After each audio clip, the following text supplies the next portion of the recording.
students, welcome to our YouTube channel Babli mathematics classes.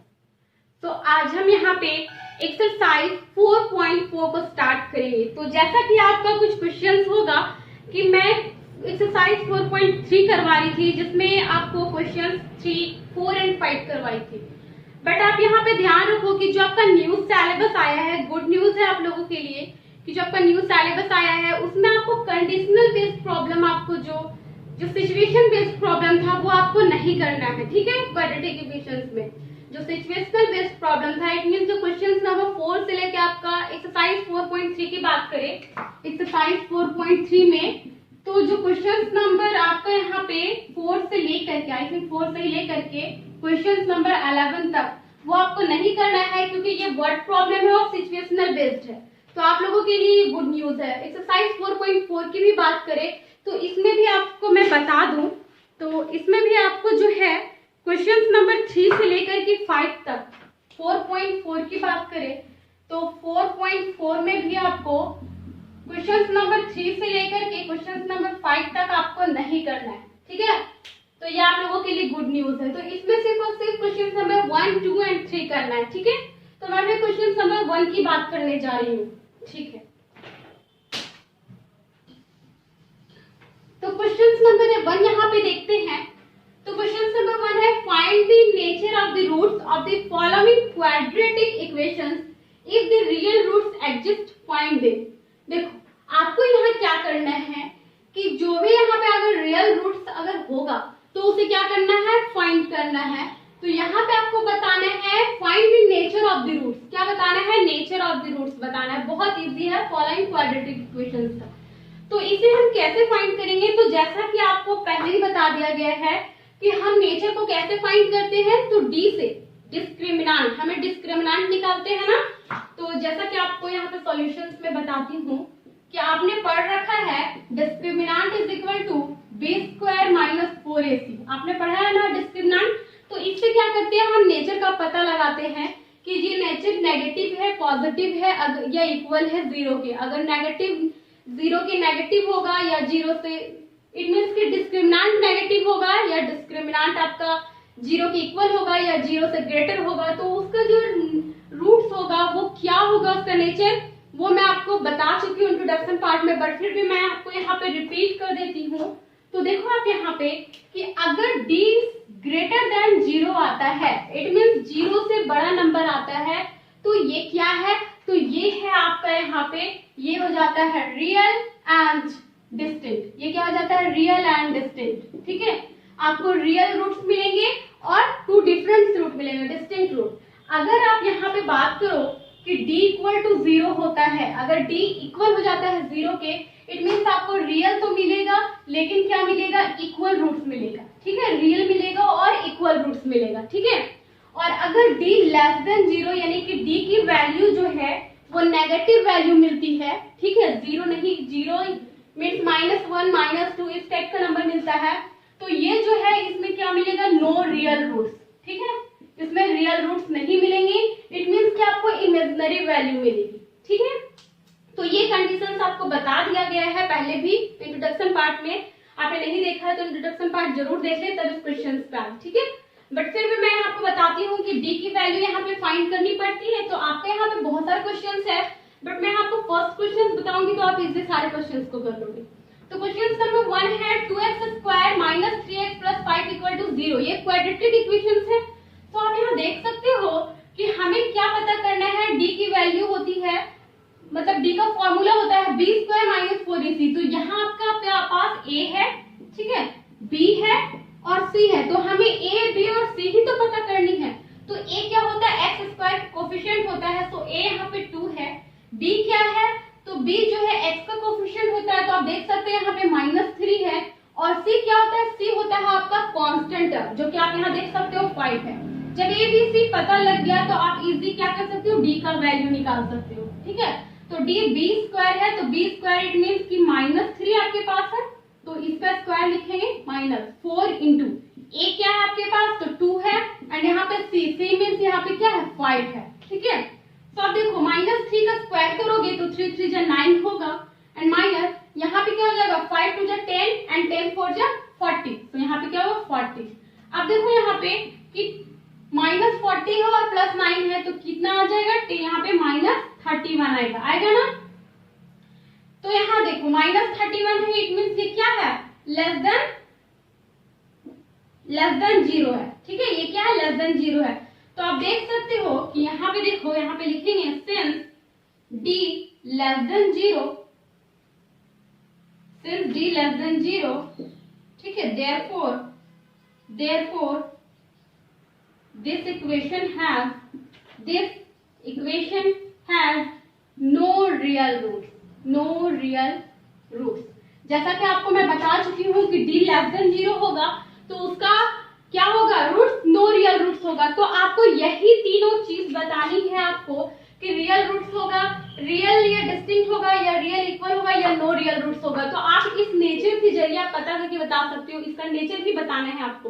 तो यहाँ पे आप देख सकते हो कि d लेस देन 0 आया है, तो यहाँ पे हम फाइनली बता दें कि इसका कोई भी रियल रूट्स नहीं होगा। आई थिंक आप ये इस तरह से जितने भी क्वेश्चंस होंगे वो आप बना लोगे। अगर d इक्वल आएगा 0 के तो आप बता देना कि ये क्या होगा, this equation has real and equal. ठीक है, इसका जो नेचर होगा उसका क्या होगा, रियल होगा और इक्वल होगा, इक्वल रूट्स होगा, ये आप बता देना।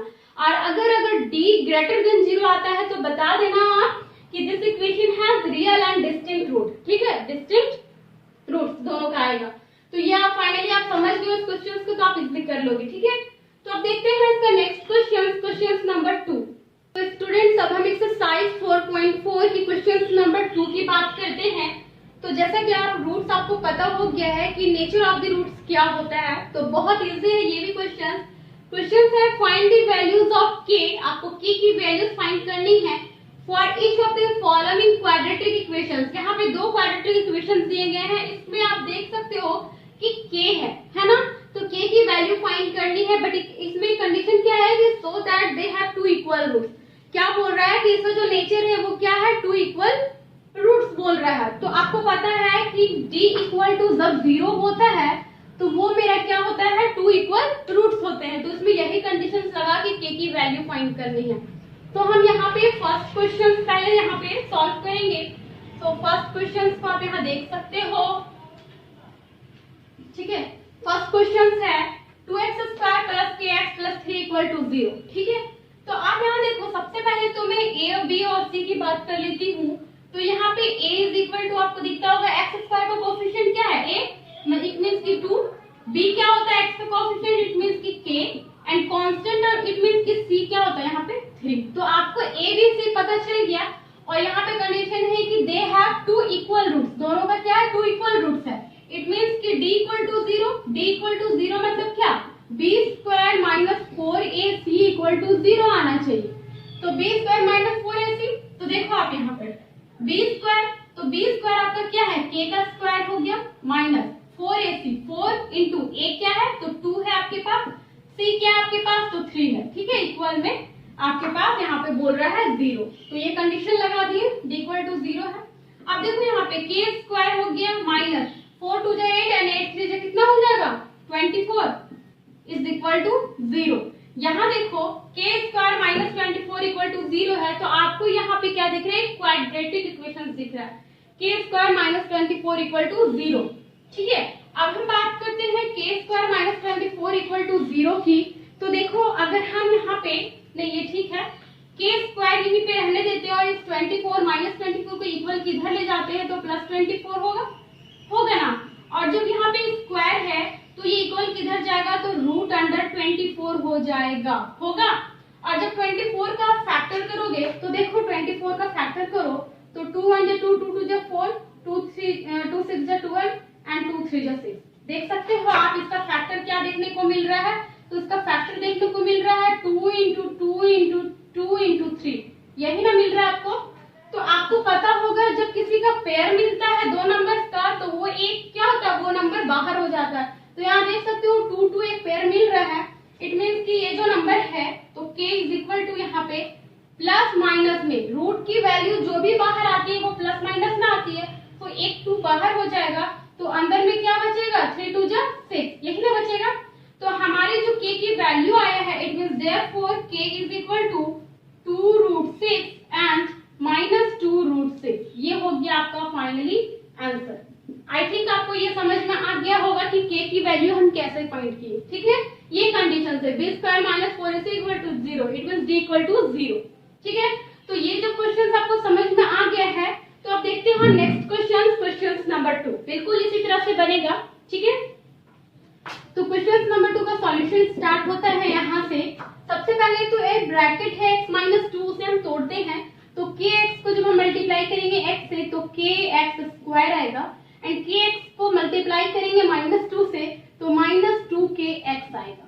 ओके, यहाँ तक क्लियर है। और +6 = 0। हमें क्या चाहिए, a b c चाहिए, है ना। तो a देखो क्या होता है, x² का कोफिशिएंट होता है, तो यहाँ पे a = k है। b चाहिए हमें, तो b क्या होता है, x का कोफिशिएंट होता है, तो यहाँ पे b -2k है। एंड c चाहिए हमें, जो कांस्टेंट टर्म होता है, तो कांस्टेंट टर्म यहाँ पे 6 है। कंडीशन क्या है, कंडीशन है आपके पास कि b² - 4ac = 0। यही है, यही आना चाहिए। तो जब ये है तो यहाँ पे देखो b² की बात करते हैं, तो b² क्या है, यहाँ पे -2k है, b क्या है -2k, इसका स्क्वायर करेंगे -4 × a क्या है, यहाँ पे k है, एंड c क्या है, यहाँ पे 6 है। ठीक है, ये लिख दिए यहाँ पे, और इक्वल में 0। अब आप यहाँ पे देख सकते हो कि -2k को अगर स्क्वायर करेंगे तो क्या हो जाएगा, 4k² हो जाएगा, यहाँ पे 4k² होगा। ठीक है, माइनस में यहाँ देखो 6 4 जो 24 है, तो यहाँ पे क्या होगा, 24k हो जाएगा, इक्वल में 0 हो जाएगा। अब आप यहाँ पे ध्यान दो कि k इसमें भी है और दोनों में 4 है, तो अगर हम 4k यहाँ पे कॉमन ले ले तो यहाँ पर से क्या बचेगा, k बचेगा, एंड यहाँ पे कितना आएगा, तो 6 बचेगा, होगा इक्वल में 0। अब ध्यान दो यहाँ पे कि 4k भी इक्वल है 0 और k - 6k भी इक्वल है 0, इट मींस 4k = 0 है, एंड k - 6 वो भी क्या है, इक्वल है 0 के। आई थिंक यहाँ तक क्लियर है आपको। तो अब ध्यान दो कि k = ये जो 4 है, ये डिवाइड में आएगा 0/4, तो 0/4 को हम सिर्फ 0 लिख सकते हैं, तो यहाँ डायरेक्टली हम क्या लिख देंगे, k = 0। एंड यहाँ पे k = क्या आ गया, -6 है, तो इधर जाएगा, तो यहाँ पे क्या होगा, 6 होगा। अब ध्यान दो k की वैल्यू 0 है और यहाँ पे क्या है, 6 है, तो क्या k की वैल्यू 0 होगी। आप यहाँ पे सोचो, ये तो ठीक है 2√6 - 2√6, यहाँ पे k की वैल्यू 0 नहीं होगी। क्यों नहीं होगी, क्योंकि अगर आप ध्यान दो k की वैल्यू 0 आ जाती है, तो 0 आ जाएगी, तो ये x² पूरा 0 हो जाएगा, ये भी 0 आ जाएगा, बचेगा सिर्फ क्या, 6 बचेगा, जो कि क्वाड्रेटिक इक्वेशन नहीं होगा, इसलिए k की वैल्यू 0 नहीं होगी। तो आप यहाँ पे लिख दोगे कि k can't be 0, k can't be 0, therefore k = 6, this is the answer। ठीक है, तो ये आपका हो जाएगा आंसर। आई थिंक आपको ये समझ में आ गया होगा कि k की वैल्यूज हम कैसे यहाँ पे फाइंड किए हैं। तो अगर ये क्वेश्चन क्लियर है तो यहाँ पे आपका चैप्टर खत्म होता है, क्योंकि क्वेश्चन नंबर 3 से लेके 5 तक आपको सॉल्व नहीं करनी है। ठीक है, तो कोई भी क्वेरी होती है तो आप कमेंट सेक्शन में कमेंट करके मुझसे पूछ सकते हो। और मेरी वीडियो आपको अगर अच्छी लगी होगी तो प्लीज लाइक जरूर करें, मेरे चैनल को सब्सक्राइब करें और शेयर करना ना भूलें। Okay, thank you so much.